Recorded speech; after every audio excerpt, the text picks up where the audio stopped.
Hello, good afternoon. This is Myesha Marie coming to do our Reading the Bible together. And today we'll be reading Numbers chapter 16 from the New Living Translation. I hope you all are doing well on this fabulous Friday. So we're going to get started. Give me a second. Let's fix this.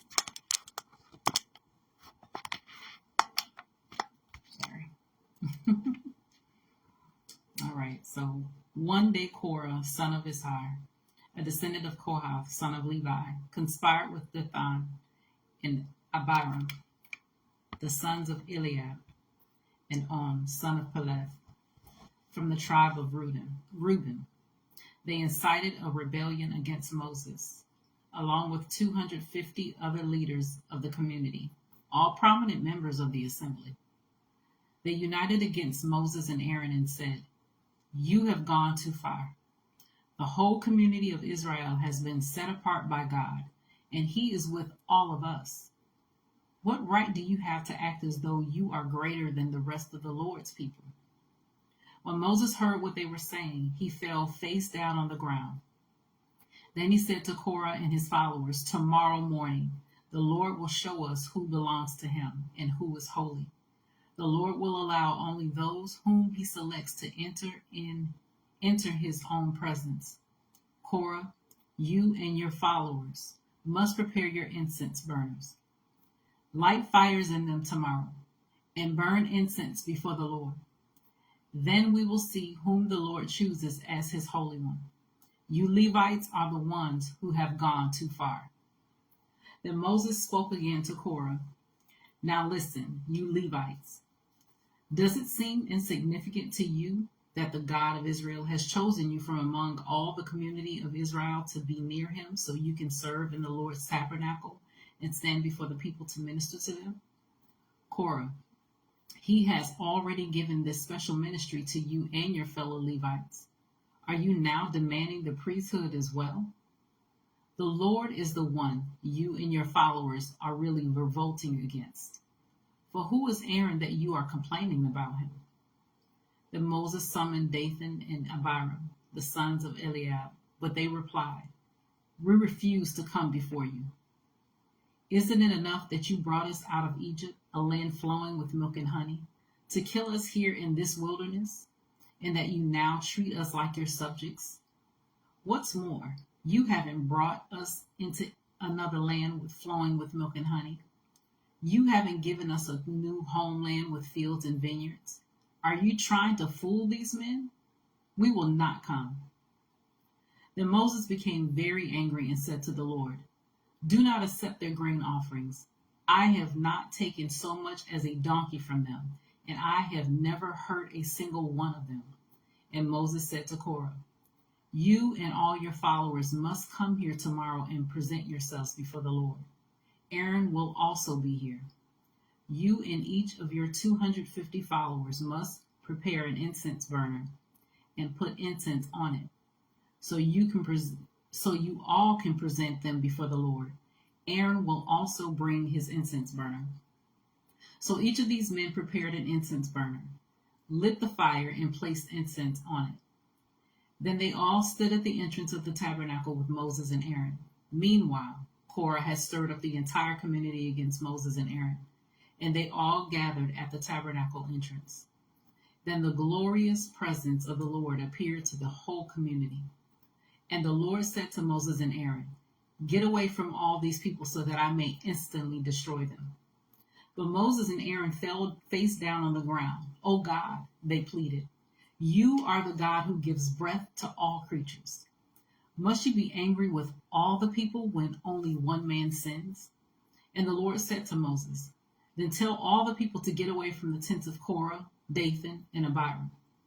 So Moses got up and rushed over to the tents of Dathan and Abiram, followed by the elders of Israel. "Quick," he told the people, "get away from the tents of these wicked men, and don't touch anything that belongs to them. If you do, you will be destroyed for their sins." So all the people stood back from the tents of Korah, Dathan, and Abiram. Then Dathan and Abiram came out and stood at the entrances of their tents, together with their wives and children and little ones. And Moses said, This is how you will know that the Lord has sent me to do all these things that I have done, for I have not done them on my own. If these men die a natural death, or if nothing unusual happens, then the Lord has not sent me. But if the Lord does something entirely new and the ground opens its mouth and swallows them and all their belongings, and they go down alive into the grave, then you will know that these men have shown contempt for the Lord. He had hardly finished speaking the words when the ground suddenly split open beneath them. The earth opened its mouth and swallowed the men, along with their households and all their followers who were standing with them and everything they owned. So they went down alive into the grave, along with all their belongings. The earth closed over them, and they all vanished among the people of Israel. All the people around them fled when they heard their screams. The earth will swallow us too, they cried. Then fire blazed forth from the Lord and burned up the 250 men who were offering incense. And the Lord said to Moses, "Tell Eleazar, son of Aaron the priest, to pull all the incense burners from the fire, for they are holy. Also tell him to scatter the burning coals. Take the incense burners of these men who have sinned and cost their lives, at the cost of their lives, and hammer the metal into a thin sheet to overlay the altar. Since these burners were used in the Lord's presence, they have become holy. Let them serve as a warning to the people of Israel." So Eleazar the priest collected 250 bronze incense burners that had been used by the men who died in the fire, and the bronze was hammered into a thin sheet to overlay the altar. This would warn the Israelites that no unauthorized person, no one who was not a descendant of Aaron, should ever enter the Lord's presence to burn incense. If anyone did, the same thing would happen to him as happened to Korah and his followers. So the Lord's instructions to Moses were carried out. But the very next morning, the whole community of Israel began muttering again against Moses and Aaron, saying, "You have killed the Lord's people." As the community gathered to protest against Moses and Aaron, they turned toward the tabernacle and saw that the cloud had covered it, and the glorious presence of the Lord appeared.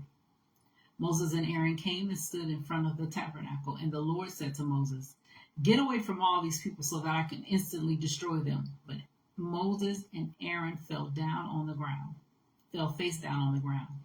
And Moses said to Aaron, "Quick, take an incense burner and place burning coals on it from the altar. Lay incense on it and carry it out among the people to purify them and make them right with the Lord. The Lord's anger is blazing against them. The plague has already begun."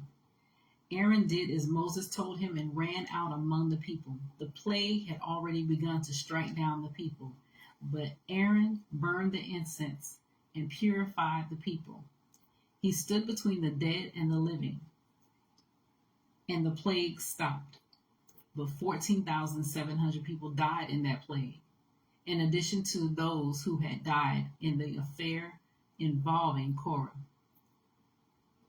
Then, because the plague had stopped, Aaron returned to Moses at the entrance of the tabernacle.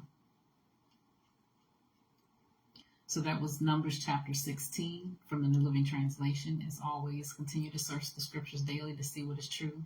Allow Holy Spirit to illuminate the word into your heart, to your mind, and to your soul, bringing knowledge, understanding, wisdom, and most of all, revelation of who God is, his true nature and character, and how much he truly, truly loves you. You guys take care. God bless. And we'll see each other Monday.